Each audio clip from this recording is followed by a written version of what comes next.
Hey everybody, this is Greg-Petix, founder, curator, docent, and gift shop employee of the Petixonian Institute of Comic Book Studies. Today we're going to continue our overview of Epic Illustrated Magazine. Here we got the 5th issue, April 1981. There's a change with this issue. Epic is now a bi-monthly magazine. The first 4 issues were quarterly. I guess the sales were good, and so they've upped the frequency to bi-monthly status. Cover here is by the brothers Hildebrandt. These guys were like the kingpins of 70s fantasy art, did tons of book covers, and throughout the 80s too.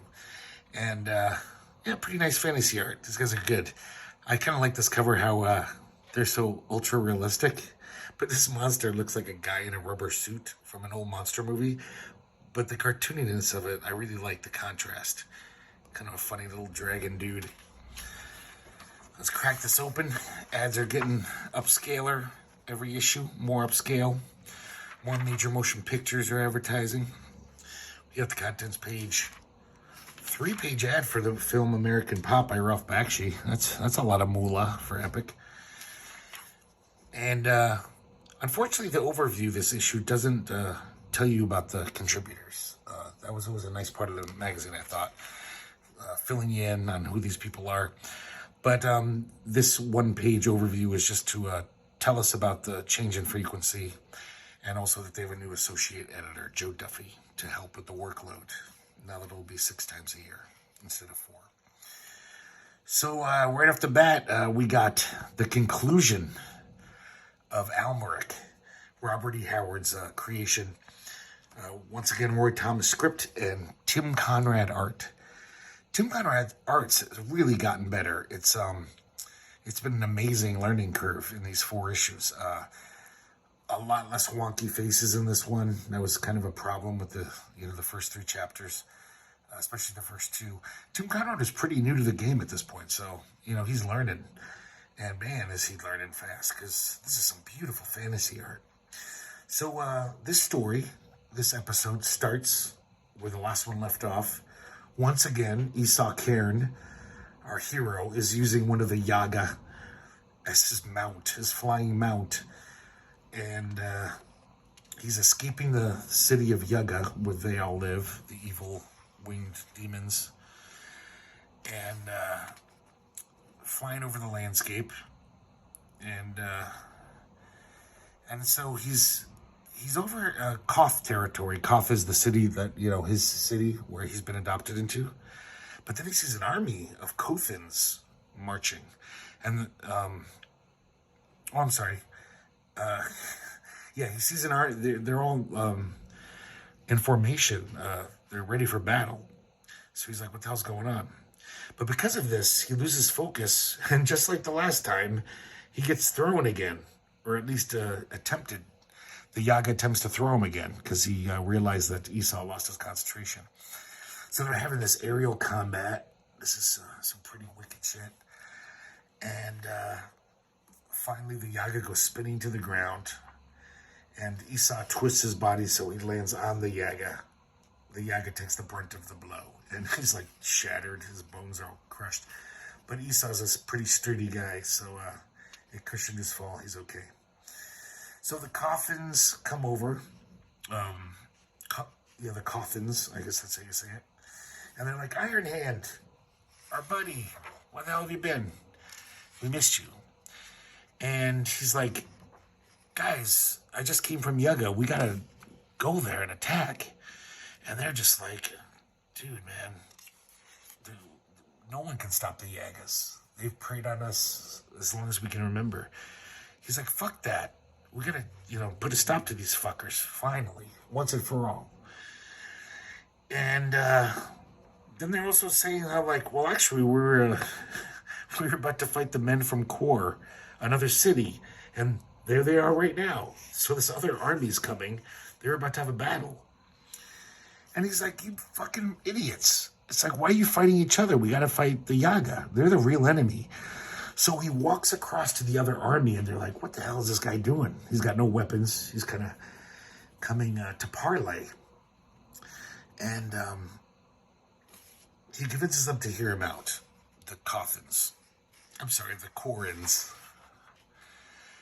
And yeah, this is just some nice art, man. Tim Conrad's really, he's really gotten better pretty quick. So he does this rousing speech, and he convinces both armies to like, yeah, we're not going to fight amongst ourselves. We're gonna attack Yaga, the city of the Yaga. So they, make the journey, and they get to the Yaga, and they sneak up to it. Luckily, no one sees them.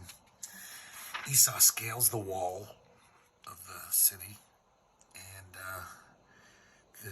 he finds one of the Akka guards. Those are they're like the slave people of the Yaga I mentioned earlier. They don't have wings. They worship the Yaga, and they're kind of like their slaves. I like this panel of him. This is very Corbin looking. He's running towards him with a spear, the guard. And Esau makes quick work of him, stabs him right in the back. But then the Yaga are alerted, and more Akka slaves are alerted. But Esau succeeds in lowering the drawbridge and opening the gate to the castle. So the armies come streaming in, but then all these arrows start flying, and it's the Yagas attacking. Look at this. This is some crazy action scene. There's like hundreds of Yaga, raining down arrows on these guys.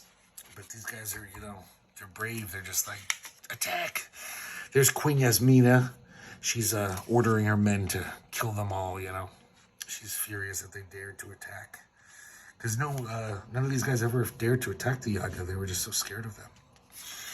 So the story continues at the end, like usual. Let's get over there. And it's just this amazing battle. So Esau makes his way to the queen's chamber. And here we go. And she tries to escape. And he's hot on her heels. And he sees Althea, his love. But they look up, and Yasmina is basically in front of this, big, giant ring over this, stone thing. And she's like, I'll never be taken as a slave. I won't accept defeat. So she's got this, doomsday weapon. And she's basically like, I would rather see the whole city destroyed than you guys, beating us in battle. So she pulls the ring, and instantly this crazy monster tentacle comes out, zaps her to death. And then we see the monster. It's very, H.P. Lovecraft. It's this crazy, disgusting creature, like one of the elder gods. And Esau tells one of his buddies to take the women and escape. I'll take care of this guy. And he's in this gelatinous form. He sees a dark spot. And he figures that might be his brain. So he takes a chance and lunges with his sword and stabs it right in the dark spot. And it totally zaps. This is kind of like an electrical creature.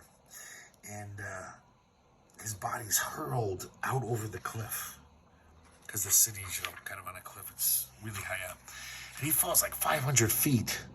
I like this, the camera angle of this, him slowly descending.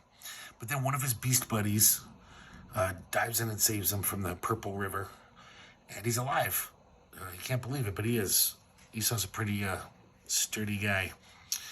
And it worked. The whole city explodes, killing all the Yaga once and for all. And then there's a happy ending. And Althea and Esau swap some spit. And happily ever after, hopefully. I don't think there ever was another Almuric. At least an epic. I think Dark Horse Comics might have did an Almuric comic years later. And so after Almuric, the next story we have, Because It's There, by Ralph Macchio, written by Ralph Macchio and illustrated by Joe Jesko. Ralph Macchio was a mainstream Marvel comic writer, did tons of superhero comics. And Joe Jesko, he was known for his painting. He did really nice paintings. Very straight style, but really skillful, really good. He did lots of covers for the Marvel magazines, and later on did those Marvel Masterworks trading cards of the 90s that were very popular. He could really draw and paint. And this is almost like one of those Byron Price hybrid short story fiction, but almost kind of comic booky because there's so many drawings. So it's almost like a mix of, sequential narrative and prose. It's just a story about, it's one of those fantasy stories that kind of, you could tell this guy's reaching into some personal pain that he has. Because this main character, I guess, his long-term girlfriend, she abandoned him on a climbing expedition. She just went on without him, and her and the rest of the party disappeared. And it's this really treacherous mountain. It's like no climbers ever really conquered it. So after years of recuperating or a little while, he tries to do it again, to conquer the mountain. So he kind of loses his mind on the way up. He's kind of sick, and he's feverish, and he's kind of nuts. He even kills the guy he's climbing up with, because the guy's like, you gotta stop, you're sick. So as he's climbing higher and higher, it's, just nightmarish. I forgot to mention too, throughout, you see all these little things. That's how, feverish he is. He's seeing these little lizard creatures, which obviously aren't there. They couldn't live in this cold weather. So he's climbing up the mountain. These almost cartoony skulls are raining down on him. And when he finally gets to the peak, he sees his ex. And now she is like a Valkyrie goddess. She's fused with the mountain spirit. And she relates to him how, she ate all of the other guys in the expedition until the mountain started nourishing her. And so that's all these are the guys from the expedition, or from the earlier expedition. Beautiful art here, though. Look at this. This would be a great pinup in a college room dorm, college dorm room. That's some nice stuff. And she's basically like, go, and he won't leave. So she kills him with her, axe, and walks off. And not bad, not great, but the art's really nice. So this next story is written by Bill Mantlo, another mainstream Marvel comic writer, the creator of Rocket Raccoon, and wrote a lot of comics for Marvel, Rom, Cloak and Dagger. And it's drawn by Polly Law, who I never heard of before that or since. And it's a sci-fi story, but it uses the lyrics of the old Irish ballad, The Rising of the Moon, for the bulk of the narration. So we see a little prequel here, or prologue, and it's 2079, the new British Empire has had enough of the insurgency in Northern Ireland. And they basically put the Irish on the moon. But they still won't give them sovereignty or independence, so they still lord it over them. So, of course, there's conflict. And the Irish want independence, just like, they have for hundreds of years. And they use the lyrics of The Rising of the Moon. And they adapt it a little. They talk about craters instead of, whatever in the original song. But basically the Irish are getting their armies together. And by the rising of the moon, by the rising of the moon, for the pikes must be together by the rising of the moon. And so they're getting ready for this battle, and then the British attack with their super amazing starship, battle cruisers, and it's a massacre. Look at this. It's a pretty nice spread. Weird colors though, and this Polly Law, just very unique art style, and so the British just totally even kill women and children. It's a massacre. It's horrible. And then there's a little epilogue, and we find out that this lunar massacre generated such anger against the British Empire that, soon after, a year later, the Irish, mustered their forces and finally booted the British out, and they won their independence. So I don't know if you remember from issue number 1, Mirko Ilic, the Yugoslavian cartoonist, he does a couple other one-pagers in this. His stuff is always like these little, usually political fables, little parables. And this one's really fun. It's kind of playful, playing with the comic form itself. This prisoner is all like, freedom! He wants out. So he's clawing his way through the floor, and then we see him crawling down. But then we also see him, you know, if you follow how comics should be read, he's coming at the top here because he's gone down. Then he crawls over. Once again, this guy's already making a hole for him. There's other prisoners. He sees more and more prisoners on his journey. See, he's going down, but he comes out here. And then he's falling to the next panel. It's just really fun shit. And everywhere he goes, though, there's just another prison cell with more prisoners. And at the end, he's just like, freedom? Because he can't escape the panels. And he never will. So I guess it's just some parable about, you know, that man's never free, I guess. I don't know. But it's really interesting, and I love his style, Marco Illich. I gotta look this guy up, see if he's done anything, you know, since. This is a bad development, I think. They start a book review column in this issue by Joe Duffy, and they're reviewing J.R.R. Tolkien's Unfinished Tales, art by Dave Wenzel. Decent fantasy art. Yeah, I wish this wasn't in here. Oh, so now we got another Rick Veitch comic, but unfortunately this is in black and white, so we can't see his beautiful colors. But we do see his beautiful airbrush and just amazing art. And we see this guy traveling through space, and there's just like, he's heading for this planet that's like impossible to reach. There's an asteroid belt around it that's almost impossible to navigate through. There's a radiation field that no shielding can safeguard you from the long-term effects. There's an atmosphere so heavy it jams the most sophisticated sensors of, you know, the starships. And then there's jagged mountain peaks and thick foliage that you're flying blind. A jungle. But this guy does it. He lands. And we see he's this like kick-ass adventure dude. You know, he's one of the few guys who's ever been able to do it. And it's called Conquest of the Banana Planet. I like that title. And so we find out in his inner monologue that he talks about how some men thirst for glory and gold, and some want sex, or they live for battle, bloodlust. But this guy, his pursuits have always been Epicurean. He's the kind of guy who would like risk his life just to like try some new food, some exotic food from another planet. And I guess he spent his whole life doing that. So he's pretty good at it. So he puts on the spacesuit to go out, and as soon as he steps out of the spaceship, he lands all these bananas and fucking slips on his back like some Laurel and Hardy shit. It's like so dumb. And then he's like waddling around like a turtle. He can't get up.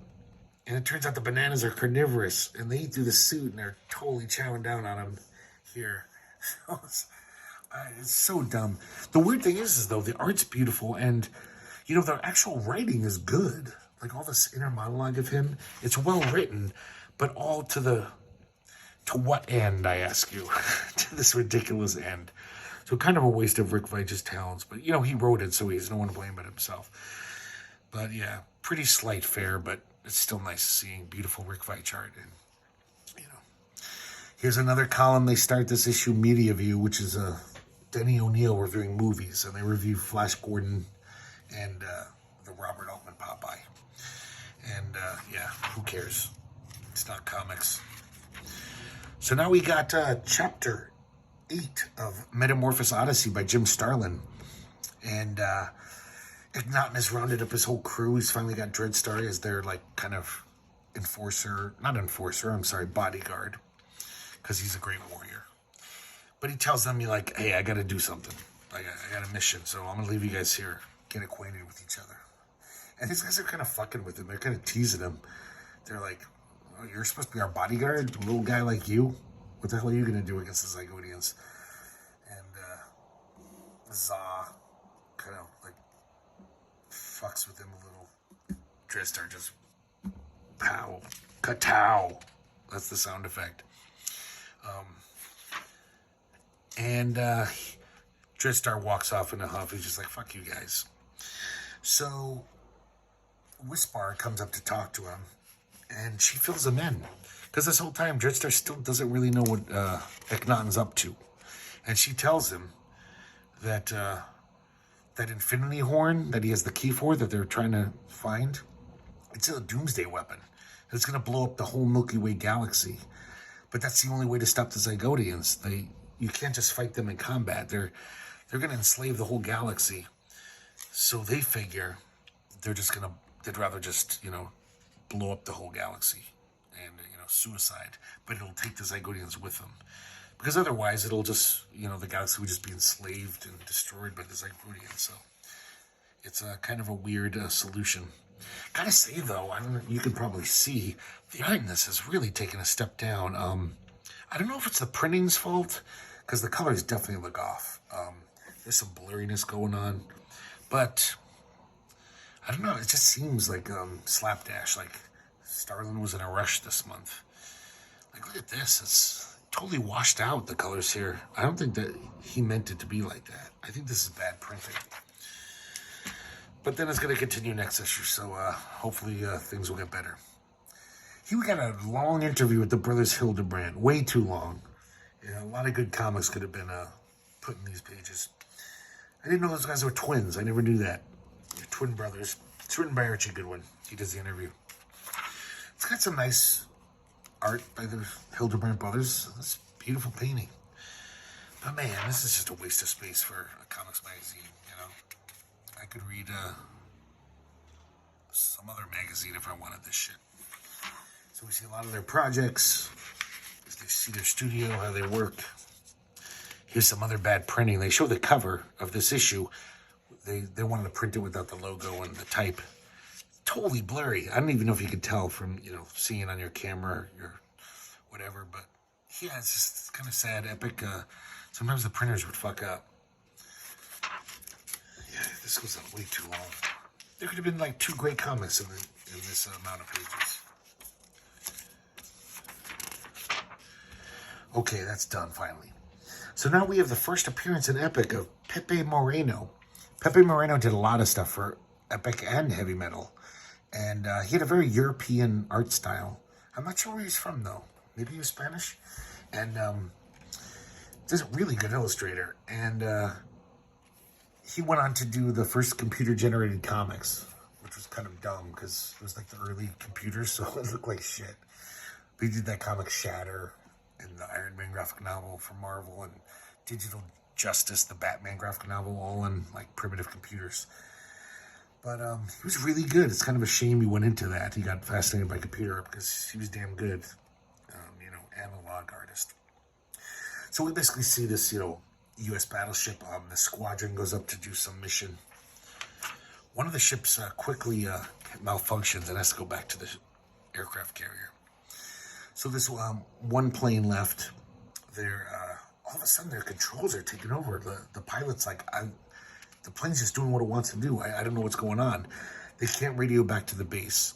Everything's going kablooey with their electronics and their navigation systems. So they're basically just just there along for the ride. And it looks like they're in a tractor beam, which they are. Because when they come out of this cloud bank, all of a sudden they see this gigantic thing that they're going into. They're getting sucked into. Obviously alien in origin. I mean, nothing on Earth is like that.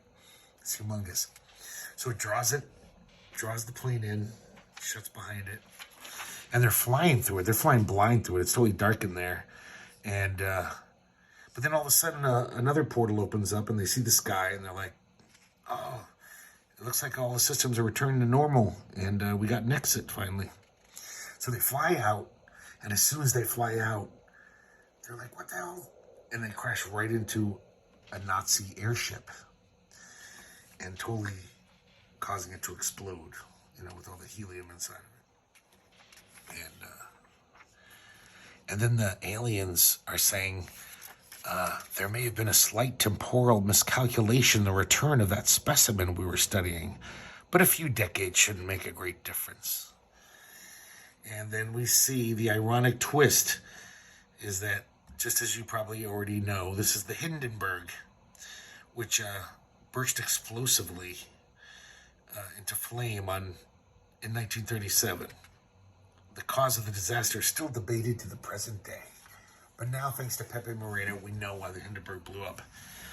So yeah, it's kind of a slight story, but just gorgeous art. And you can totally see the European influence here, just the way he's shading these clouds. That's very like Casa, Mobius, and the colors. But just to see that nice art, it's not bad. Here we have another one-pager by Mirko Ilic, A Fairy Tale, another little parable. And there's this wandering knight, and he loved to strum his lute his own way. And because of this, all these other knights challenge him. I guess they don't like what he's playing. And therefore, because these guys keep, wanting to fight with him, he did strum less and less and fought more and more. The years passed until one day he did break the lute. He was too old to fight, and without his lute, he could not strum. So yeah, some kind of parable. I don't know if it's about aging. I'm not quite sure what he's trying to tell us here. But man, it's well drawn. And I don't know. I think it's interesting. Oh my God, the Hildebrand interview continues one more page. That could have been another Mirko Ilic comic. Damn it. So here we got Charles Vess, the great fantasy artist. This is pretty early in Charles Vess's career. Jack Tales. And I don't know if there was ever another continuation of this, because this guy is a pretty fun hero, Jack. And even though it's his fantasy world, he's got these 3 robot buddies who fly around him all the time. It's not really explained, because the rest of the world here is very fantasy-based. So he's totally in love with this woman, Janine, who seems like a gold digger, and she's just using him. But he's totally blinded by his lust and love for her. And she's basically saying, if you really loved me, you'd steal this black crown. This crown that the black priests are, harboring. And he's like, nobody fucks with the black priests. It's like a death sentence. So she just says, I'm not going to share my bed with a braggart. Maybe when you brought me the crown. So she's a total gold digger, she doesn't love him. So he does. He loves her so much, he goes to the black priests, their citadel, sneaks in with his 3 robot buddies. And there's all these little challenges he has to pass. They're kind of interesting. There's a string with all these bells on it. And at the other end, holding the rope, are these 2 like kind of sleeping demons. Gargoyles, I'm sorry. And if the bells tingle at all, they'll wake up and bellow an alarm. But Jack is so nimble on his feet, and one bell chimed. So it's very fairy tale-like, Yeah, here's where the art really kicks in here. Just the cross-hatching in some of these panels. It's just, man, Charles Vess put a lot of work in this page. And so he's, going through the citadel, trying to find this black crown, and then the black priests show up. And they're like basically shadow demons. They're not human. They're like shadow creatures. They're all like ghosts almost. And they attack him, and in doing so, they destroy one of his robot buddies. He's gone. And then the king says, bring the young fool to me. And here's another, look at this panel. That must have taken him days to draw. Just the amount of cross-hatching in there. I hope you can see it okay. It's very dark because it's perfect for this milieu setting. It's, these are shadow demons, and they live in the shadows. And his 2 robots, they basically fuse together, kind of. And they create this burst of pure searing white light, leaving no shadow in which the servants of the black god could hide. So all the shadow guys dissipate because, it's too bright. There's no shadows to congeal out of. So they continue on. It's like, let's go find that golden crown. And when they go into the chamber, it's fucking huge. It's on this giant stone, idol. It's like, and he says, well, unless the rest of Lady Janine grows to match her greed, I fear it will never fit her. So they just leave it and they go off. Jack finally comes to his senses and realizes Janine's, not worth his time. And they go off to hopefully some other adventure. Because I kind of like that character. So here we have Satri by Margaret Gallagher. Once again, never heard of her before this and never heard of her, seen her since. This is kind of like one of those, kind of like a poem in comic form. Doesn't make much sense. I kind of like the art though. It's kind of like a hippie comic. It looks very hippie-ish to me. All these flowers have little faces, and it's just this woman. She's walking around, kind of posing in some panels. I like these trees though. Very abstract and designy looking, interesting trees, all intertangled. And she climbs a tree, and she turns into a bird lady, and she flies off. And that's the comics. Oh, it says inks by James here. I never heard of James either. Maybe he's the guy who did that Laid song, 20 years later. But, yeah, I mean, this is whatever. Epic and heavy metal had tons of stories like this that were just like, wow. I guess they were to appeal to, like, the pot-smoking head crowd. I guess you might think this is really groovy if you were tripping balls on LSD, but, I kind of like this stuff more than, I'd rather be confused by a comic than bored. At least, it's like a poem, whatever. It's not like I love this shit, but I don't know. I'd rather read something like this than the latest Superman comic. And here we have the letter page. And the letter page continues.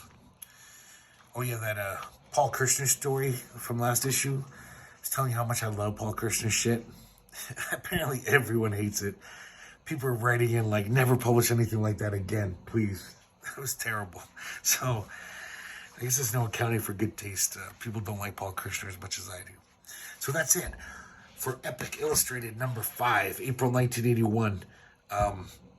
I hope you liked it. And of course, in a few episodes, I'll be showing you number 6. And I just want to add, I'd like to thank you guys for sending some comments my way. It's nice to hear what you have to say. And chances are, if you comment, if you're bored and you have time to comment, I'll probably answer you back because I don't have much of a life. I just have comic books. That's my life. So I'll see you next time. Have a good night.